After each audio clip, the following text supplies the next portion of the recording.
معزز حاضرین اکرام، انشاءاللہ سورۃ الاعراف سے کچھ باتیں آپ کے سامنے گوشہ گزار کرنے جا رہا ہوں۔ اللہ تبارک و تعالیٰ سے دعا کرتے ہیں کہ اللہ تبارک و تعالیٰ ہمیں ان باتوں کو سننے، سمجھنے اور ان باتوں پر عمل پیرا ہونے کی توفیق عنایت فرمائے۔ معزز حاضرین، سورۃ الاعراف اللہ کے نبی علیہ السلام پر مکہ میں نازل ہوتی ہے، جس میں 206 آیتیں ہیں اور یہ 24 رکوع پر یہ صورت مشتمل ہے۔ اعراف کا جو معنی بیان کیا گیا ہے کہ جب قیامت برپا ہوگی اور قیامت کے بعد اللہ تبارک و تعالی بندوں کے فیصلے کرے گا کہ کون جنتی ہے اور کون جہنمی ہے۔ یہ اللہ تبارک و تعالیٰ کی رحمت کے ساتھ جنت کے مستحق قرار دیے جائیں گے اور اللہ کے غضب کے ساتھ جہنم کے مستحق قرار دیے جائیں گے۔ اس کے بعد کچھ لوگ ایسے ہوں گے نہ وہ جنت کے مستحق ہوں گے نہ جہنم کے مستحق ہوں گے، یعنی ان کے اعمال، ان کی نیکیاں اور ان کی برائیاں برابر ہوں گے۔ اللہ تبارک و تعالیٰ نے فرمایا فَمَن يَعْمَلْ مِثْقَالَ ذَرَّةٍ خَيْرًا يَرَهُ وَمَن يَعْمَلْ مِثْقَالَ ذَرَّةٍ شَرًّا يَرَهُ۔ ذرے برابر کا وہاں پر حساب کتاب دینا، جب حساب کتاب ہوگا اور جب کسی بندے کے نام اعمال میں نیکیاں بھی برابر ہے اور گناہ بھی برابر ہے، اور اللہ کا وعدہ ہے ان اللہ لا یخلف المیعاد، اللہ اپنا وعدہ پورا کرتا ہے۔ تو ایسی صورت میں جب وہ جنت کا بھی مستحق نہیں ہے اور جہنم کا بھی مستحق نہیں ہے، تو دونوں کے درمیان، جنت اور جہنم کے درمیان ایک جگہ کا ذکر آیا ہے جہاں پر ایسے لوگوں کو اللہ تبارک و تعالی رکھے گا، اور اسی جگہ کو اعراف کہا گیا ہے۔ تو اس صورت میں اہل اعراف کا ذکر آیا ہے کہ وہ لوگ جو نہ جنت کے مستحق ہوں گے نہ جہنم کے، تو اللہ تبارک و تعالی اعراف میں رکھے گا۔ سوال یہ ہے کہ کب تک یہ لوگ اعراف میں رہیں گے؟ تو مفسرین نے یہ بات نقل کی ہے کہ جب تک اللہ کی رحمت غالب نہیں آئے گی اس وقت تک یہ اعراف میں رہیں گے، اور اس کے بعد اللہ تبارک و تعالی ان کے حق میں فیصلہ کرے گا، وہ جنت کے مستحق ہو جائیں گے۔ اس کے بعد اس کی فضیلت میں ایک حدیث ہمارے سامنے آتی ہے جس کو امام ابو داؤد اور امام نسائی رحمہ اللہ نے اپنی کتاب میں نقل کیا ہے۔ وہ حدیث اس طرح ہے کہ اللہ کے نبی علیہ السلام جو میرے اور آپ کے لیے اسوہ نمونہ ہے، ساری امت کے لیے اسوہ نمونہ ہے، سارے لوگوں کے لیے اسوہ نمونہ ہے، اللہ کے نبی صلی اللہ علیہ وسلم مغرب کی 2 رکعتوں میں، مغرب کی جو نماز ہم ادا کرتے ہیں ان 2 رکعتوں میں اللہ کے نبی صلی اللہ علیہ وسلم اس سورت کو پڑھا کرتے تھے۔ لہذا ہمیں بھی چاہیے کہ اس سورت کی تلاوت مغرب کی نمازوں میں کرنا شروع کریں۔ جنہیں یاد ہیں بہت اچھی بات ہے، جنہیں یاد نہیں ہے کم از کم 4-5 آیتیں یا 8 آیتیں جو حسب استطاعت یاد کرنا چاہتا ہے یاد کرے۔ یہ سنت ہے جو ہم سے مفقود ہو رہی ہے، اللہ ماشاءاللہ بہت کم ایسے امام ہوتے ہیں اس پر توجہ دیتے ہیں۔ تو یاد رکھنا یہ ہے کہ اللہ کے نبی علیہ السلام مغرب کی نمازوں میں 2 رکعتوں میں، مغرب کی نماز کی 2 رکعتوں میں اس سورت کی تلاوت کیا کرتے تھے۔ جیسے کہ مشہور و معروف چیز ہے کہ ہم دیکھتے ہیں کہ جمعہ کے دن فجر میں الحمدللہ سورہ سجدہ پڑھائی جاتی ہے، یہ عوام الناس میں مشہور و معروف چیز ہے۔ عید الاضحیٰ کی مناسبت سے اور جمعہ کی مناسبت سے سورہ اعلیٰ اور سورۃ الغاشیہ پڑھی جاتی ہے، یہ بھی مشہور و معروف چیز ہے۔ مغرب کی نماز کے سلسلے میں یہ ہم سے کوتاہیاں ہوتی ہیں، لہذا اس پر توجہ دینے کی ضرورت ہے۔ اس صورت کے اندر گزشتہ جتنی قومیں گزری ہے مجمعی طور پر ان کے احوال، ان کے حالات، ان کی کیفیتوں کو بیان کیا گیا ہے، اور خصوصاً شعیب علیہ السلام کی قوم کا تذکرہ ہے جو تکبر کے اندر پڑ چکی تھی۔ اللہ تبارک و تعالیٰ نے جب کبھی کسی قوم کو عذاب دینا چاہا، یا اللہ تبارک و تعالیٰ جب کبھی کسی قوم کو ہلاک کرنا چاہا، تو اللہ تبارک و تعالیٰ کیسے ہلاک کرتا ہے یا کب ہلاک کرتا ہے یا کب ان کے اوپر عذاب آتا ہے، یہاں پر یہ بات بیان کی گئی ہے۔ اللہ نے فرمایا وَمَا رَسَلْنَا فِي قَرْيَةٍ مِّن نَبِيٍّ إِلَّا أَخَذْنَا أَهْلَهَا بِالْبَأْسَاءِ وَالضَّرَّاءِ لَعَلَّهُمْ يَضَّرَّعُونَ، اور ہم نے جب بھی کسی بستی میں اپنا کوئی نبی بھیجا تو اس بستی والوں کو بھوک اور مصیبت میں مبتلا کیا۔ کب مبتلا کیا؟ جب ان لوگوں نے اس رسول یا اس نبی کو تسلیم نہیں کیا، ان کی تعلیمات کو تسلیم نہیں کیا۔ پہلی شرط اللہ کی یہ ہے کہ اللہ تبارک و تعالیٰ کسی بھی قوم کو یوں ہی ہلاک نہیں کرتا، اپنی حجت پوری کرتا ہے۔ اپنی حجت پوری کرنے سے مراد وہاں پر اللہ تبارک و تعالیٰ کی دین کی دعوت پہنچائی جاتی ہے۔ اگر وہ تسلیم کر لیتے ہیں تو یقیناً وہ کامیاب کامران ہو جاتے ہیں، اگر تسلیم نہیں کرتے ہیں تو اب یہاں پر عذاب الہی کے آنے کی آمد ہوتی ہے، اور عذاب الہی ڈائریکٹ نہیں آتا۔ اللہ تعالیٰ نے کچھ نشانیاں یہاں پر بیان کی ہے۔ سیلاب کے ذریعے سے اللہ تبارک و تعالیٰ ان کو نقصان پہنچاتا ہے۔ کئی ایسی قومیں ہیں آپ پڑھیں گے تو سیلاب سے تباہ و تاراج ہو گئی، یا قحط سالی کی وجہ سے یہ لوگ پریشان ہو گئے، یا مہنگائی کی وجہ سے پریشان ہو گئے، یا فتنہ فساد کی وجہ سے پریشان ہو گئے۔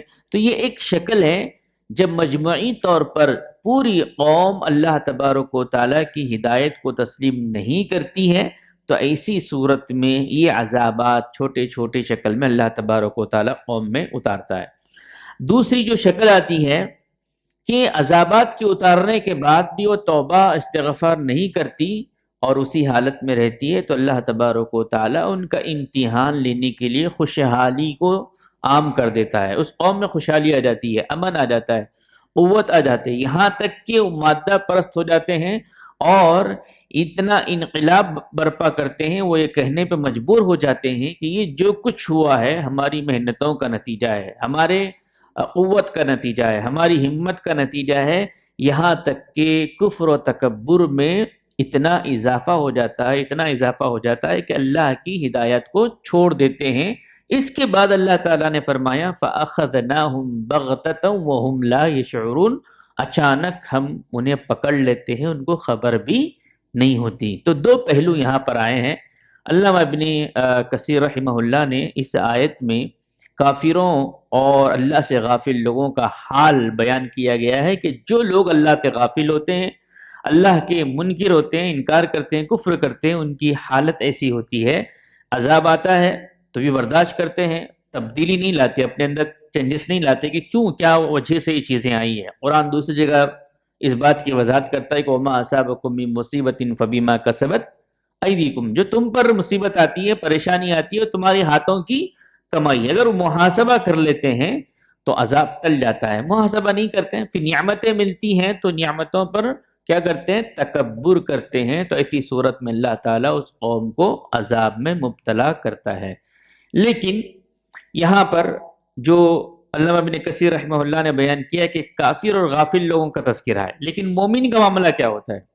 مومن کیا کرتا ہے؟ مومن کی کیفیت کیسی ہوتی ہے؟ ان دونوں کیفیت کے اندر اللہ کے نبی صلی اللہ علیہ وسلم کی حدیث ہم کو ملتی ہے، امام مسلم رحمہ اللہ نے اپنی کتاب میں اس حدیث کو نقل کیا ہے۔ وہ بیان کرتے ہیں کہ اللہ کے نبی صلی اللہ علیہ وسلم نے فرمایا عجبا لامر المؤمن، مومن کے لیے بڑا تعجب خیز معاملہ ہے، اور یہ صرف مومن ہی کو حاصل ہوتا ہے۔ کیا معاملہ ہے؟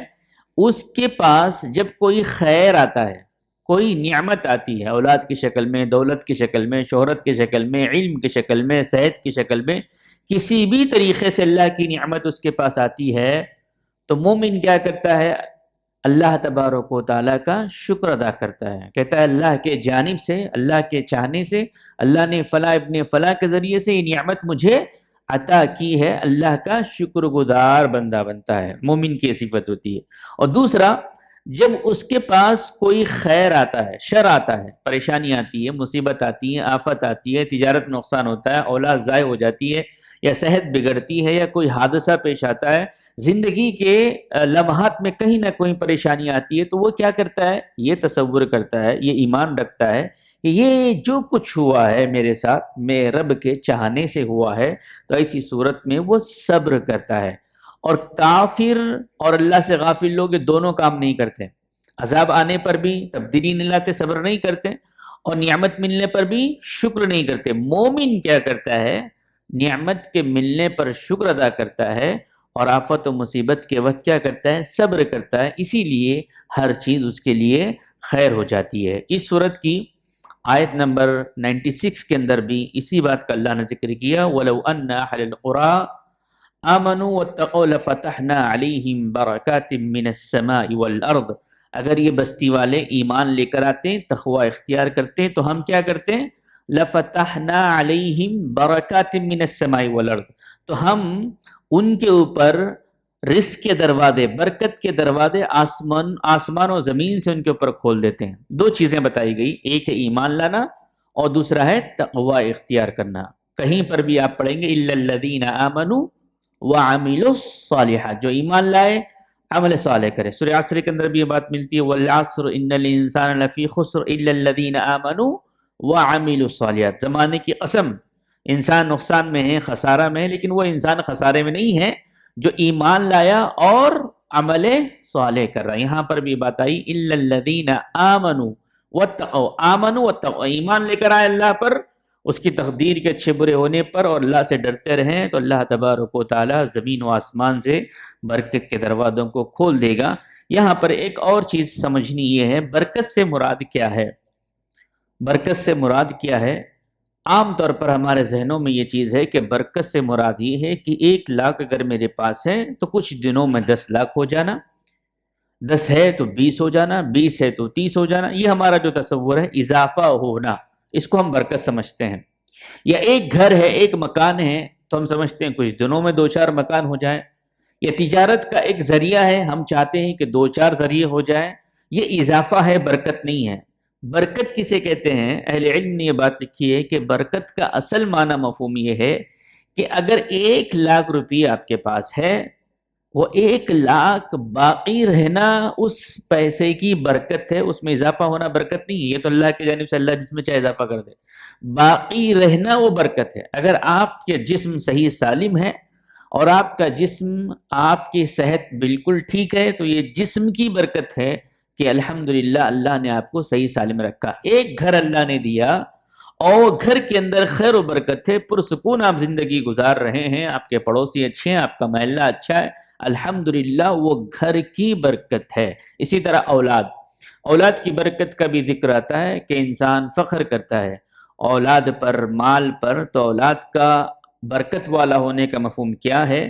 1 سے 4 اولاد ہو جانا برکت نہیں ہے، ایک اولاد بھی اگر اللہ نے مقدر کر دی اور وہ ایک اولاد نیکی کی راہ پر گامزن ہے تو وہ اولاد کی برکت ہے۔ تو بہت سارے لوگ یہ سمجھتے ہیں کہ میں اتنے دنوں سے دعائیں کر رہا ہوں، اتنے دنوں سے دعا، اضافہ ہونا برکت نہیں ہے، بلکہ جو اللہ نے نعمت دی ہے وہ نعمت کا قائم رہنا آپ کے زندگی کے اندر یہ برکت ہے۔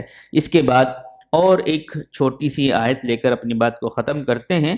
یہاں پر موسیٰ علیہ السلام اور فرعون کا تذکرہ ہے، سارا واقعہ آپ جانتے ہیں۔ اس واقعے سے جو مجھے اور آپ کو نصیحت پکڑنا ہے وہ یہ ہے کہ موسیٰ علیہ السلام کے مقابلے میں فرعون کے کچھ جادوگر آتے ہیں، وقت طے ہوتا ہے، جگہ طے ہوتی ہے، ایک طرف موسیٰ علیہ السلام ہے، دوسری طرف جادوگر ہیں۔ جادوگر جب فرعون کے پاس آئے مقابلہ کرنے کے لیے، کس سے؟ موسیٰ علیہ السلام سے۔ وَجَاءَ السَّحَرَةُ فِرْعَوْنَ قَالُوا إِنَّا لَنَا لَأَجْرًا إِنَّا كُنَّا نَحْنُ الْغَالِبِينَ۔ اے فرعون، اگر ہم لوگ غالب آ گئے ہیں، فرعون سے کہا اگر ہم لوگ غالب آ گئے تو تم ہمارے لیے کیا کرو گے؟ تو فرعون نے کیا کہا؟ قَالَ نَعَمْ وَإِنَّهُ لَمِنَ الْمُقَرَّبِينَ، میں کیا کروں گا؟ تم کو میرے دربار کے خاص لوگوں میں شمار کر لوں گا، تمہیں اپنے قریب کر لوں گا۔ فرعون کے جادوگر موسیٰ علیہ السلام سے مقابلہ کرنے کے لیے ان کا مقصد کیا تھا؟ فرعون کا تقرب حاصل کرنا، فرعون کے قریب ہو جانا۔ اب یہاں پر دیکھیں موسیٰ علیہ السلام سے کہا گیا کہ آپ، موسیٰ علیہ السلام نے کہا کہ آپ لوگ اپنا کمال دکھائیے، تو پہلے کہا گیا موسیٰ علیہ السلام کو آپ ڈالیے، تو آپ نے کہا کہ نہیں آپ لوگ پہلے بتائیے، تو انہوں نے کیا کیا؟ رسیاں ڈالی تو وہ سانپ بن گئے، اور اس کے بعد موسیٰ علیہ السلام تھوڑی دیر کے لیے پریشان ہوئے۔ سورہ طٰہٰ کے اندر اس کا ذکر ملتا ہے، فَأَوْجَسَ فِي نَفْسِهِ خِيفَةً موسیٰ، موسیٰ علیہ السلام ڈرنے لگے، تو اللہ تعالیٰ نے کہا قُلْنَا لَا تَخَفْ وَأَلْقِ مَا يَمِينِكَ فَأَلْقَىٰ عَصَاهُ فَإِذَا هِيَ ثُعْبَانٌ مُّبِينٌ۔ اے موسیٰ تم ڈرو مت، ہم تمہارے ساتھ ہیں، تمہارے ہاتھ میں جو لکڑی ہے وہ تم اس کو پھینکو۔ موسیٰ علیہ السلام لکڑی کو پھینکا، وہ اژدہا بن گیا، سارے سانپوں کو کھا لیا۔ اب یہاں پر ہمیں دیکھنا کیا ہے کہ موسیٰ علیہ الصلوۃ والسلام ڈریں، فطری تقاضا ہے، انسان ہے، بشر ہے، آپ نے ڈرا، لیکن اللہ پر توکل تھا، اللہ پر ایمان تھا۔ اور فرعون سے اللہ کے حکم سے آپ بات کرنے گئے تھے، فرعون سے مقابلہ کرنے کے لیے تیار ہو گئے، انہیں اس بات کا علم نہیں ہے کہ یہ جو لکڑی ہے، یہ لکڑی ہے جو اللہ تبارک و تعالیٰ نے میرے ساتھ رکھی ہے، اس کے اندر اللہ نے یہ طاقت دی ہے کہ وہ ثعبان بن جائے، اژدہا بن جائے، سارے سانپوں کو کھا لے۔ یہاں ایک لکڑی کی مثال لے کر یہ بات بیان کی گئی، اگر بندہ اللہ پر ایمان کر لے، اللہ پر ایمان لے آئے، اللہ سے ڈریں، اور کوئی ذرائع اس کے پاس نہ ہو، کوئی ذرائع اس کے پاس نہ ہو۔ آج دنیا یہ سمجھتی ہے، دنیا کے مسلمان یہ سمجھتے ہیں کہ ہماری ترقی نہیں ہو رہی ہے، ہم کامیاب نہیں ہیں، ہمارے فلاں فلاں بہت سارے نفی چیزیں ہمارے ذہنوں میں آ گئی ہے، اور ہم یہ سمجھتے ہیں کہ ہم نے ہتھیار نہیں بنائے، ہم نے طاقت نہیں بنائی، ہم نے مال نہیں بنائی، ہم نے دولت نہیں بنائی، دنیا سے ہم کیسے مقابلہ کریں؟ دنیا سے مقابلہ کرنے کا ایک ہی راستہ ہے، وہ تقوی، اللہ پر ایمان۔ موسیٰ علیہ الصلوۃ والسلام اکیلے تنہا ہے، ایک چھوٹی سی لکڑی ہے، اور لکڑی فرعون کے بارگاہ کے اندر سارے لوگوں کو مات دے رہی ہے۔ اس سے پتہ کیا چلتا ہے کہ اللہ سے جب بندے کا معاملہ سٹ ہو جاتا ہے، ایک بندہ اللہ پر توکل کر لیتا ہے، اللہ اسے کبھی ناکام نہیں کرتا۔ اس کی مثال عام طور پہ دی گئی ہے کہ کرنٹ کا وائر ہوتا ہے، آپ کو پتا ہے کہ آپ پکڑتے ہیں اس وقت جب اس کو آپ کا علم ہے کہ وہ کسی سے اٹیچ نہیں ہے، ایک وائر کا ٹکڑا ہے، وہ صرف پڑا ہوا ہے، بڑی آسانی سے اٹھا لیتے ہیں، لیکن وہی وائر کا ٹکڑا اگر کسی سے کنیکٹ ہے، کسی پلگ سے کنیکٹ ہے، تو آپ کو پتا ہے کہ اس کے پکڑنے سے کیا ہوگا، مجھے شوق لگے گا اور میری موت واقع ہوگی۔ ایسے ہی بندے اور اللہ کا معاملہ ہے، اگر بندہ اللہ سے جڑ جائے تو اللہ تبارک و تعالیٰ کبھی اس کو ناکام نہیں کرتا۔ جب یہ ہار گئے تو انہوں نے کیا کہا؟ ہار گئے تو کیا کہا؟ جب یہ دیکھے کہ موسیٰ علیہ الصلوۃ والسلام جو کہہ رہے ہیں، جو کیا ہے، یہ جادو نہیں ہے بلکہ اللہ کے جانب سے ہے، تو وہ فوراً کیا کیے؟ وَالْقِيَ السَّحَرَةُ سَاجِدِينَ قَالُوا آمَنَّا بِرَبِّ الْعَالَمِينَ۔ سارے فرعون کے پاس آنے والے جادوگر جانتے تھے کہ یہ جادو نہیں ہے، موسیٰ علیہ الصلوۃ والسلام کا رب کا کرشمہ ہے، اور اس کو دیکھنے کے بعد وہ ایمان لے آئے۔ اور وقت کیا تھا؟ اس سے پہلے، کچھ دیر پہلے فرعون کے خاص بندے بننے کے لیے آئے تھے، لیکن اللہ نے انہیں ہدایت دی، موسیٰ علیہ الصلوۃ والسلام کو معجزے کو دیکھا، ایمان لے آئے، اور فرعون پریشان ہوا، کہا کہ ہم تمہیں نہیں چھوڑیں گے، تم لوگ آئے تھے ایک مقصد کے لیے اور تم نے موسیٰ اس کے رب پر ایمان لائے، تمہیں نہیں چھوڑیں گے، تمہیں کیا کریں گے؟ ایک ہاتھ اور ایک پیر ایک ایک کا کاٹ دیا جائے گا۔ اب دیکھیں، تھوڑے وقت پہلے فرعون کے دربار کے خاص بننے کے لیے آئے تھے، ایمان لے آئے، اب فرعون ان کے مخالفت میں کھڑا ہے اور کہہ رہا ہے کہ تمہارا ایک ہاتھ ایک پیر کاٹ دیا جائے گا۔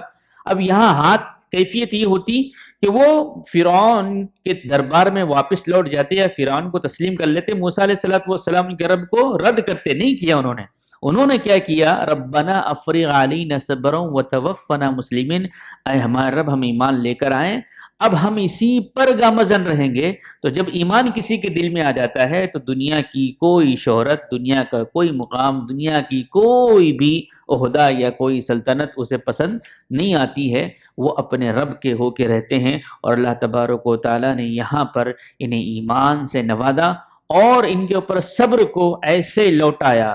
تو صبر کے کئی معنی آتے ہیں، جیسے کہ ایک گلاس سے پانی ڈالنا، ایک جگ سے پانی ڈالنا، ایک گھڑے سے پانی ڈالنا، اب پانی کی کیفیت کو بڑھاتے جائیے، پانی اضافہ ہوتا، تو اللہ نے کہا وَتَوَفَّنَا مُسْلِمِينَ، اللہ نے اتنا صبر دیا ان لوگوں میں کہ وہ کامیاب ہو گئے۔ تو یہ واقعے سے مجھے اور آپ کو سبق یہ ملتا ہے کہ ہم اللہ سے لو لگائیں، اللہ سے ڈریں، اللہ کے احکامات پر زندگی گزاریں۔ یہ دنیا عارضی ہے، ماں کے پیٹ میں ہمارا مقدر لکھ چکا ہے، ہمیں کہاں کتنا کھانا ہے، کتنا ملنے والا ہے، کہاں مرنا ہے، کہاں دفن ہونا، یہ طے شدہ چیزیں ہیں۔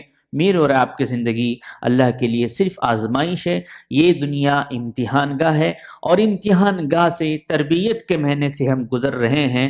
تو یہ تربیت مجھے اور آپ کو قرآن دے رہا ہے کہ ہم اپنے نفس کا محاسبہ کریں، اپنے رب سے لو لگائیں، اپنے رب کے احکامات کو پہچانیں، اللہ کی قدرت کا اندازہ کریں اور اپنے آپ کا محاسبہ کریں، تو یہ رمضان میرے اور آپ کے لیے یقیناً کامیابی کا ضامن ہوگا۔ ورنہ کئی ایسے رمضان ہمارے زندگی میں آئیں اور چلے گئے، ہم پہ تبدیلی نہیں آئی، تو اسی طرح یہ رمضان بھی آ چکا ہے اور جانے کے قریب آ رہا ہے، تو تبدیلی واقعی نہیں ہوگی۔ اللہ کا وعدہ ہے کہ جب تک بندہ خود اپنے اندر تبدیلی نہیں چاہتا اللہ تعالیٰ اس کو تبدیل نہیں کرتا۔ اللہ سے ہم دعا کرتے ہیں کہ اللہ تبارک و تعالیٰ ہمیں حقیقی معنوں میں قرآن کو پڑھنے، اس کو سمجھنے اور اس پر عمل پیرا ہونے کی توفیق عنایت فرمائے۔ اللہ جب تک رکھے دار فانی میں ہمیں ایمان اور اسلام کی حالت میں رکھے، جو ہمارا خاتمہ ہو تو خاتمہ بالخیر کرے، آمین ثم آمین، وآخر دعوانا ان الحمد للہ رب العالمین،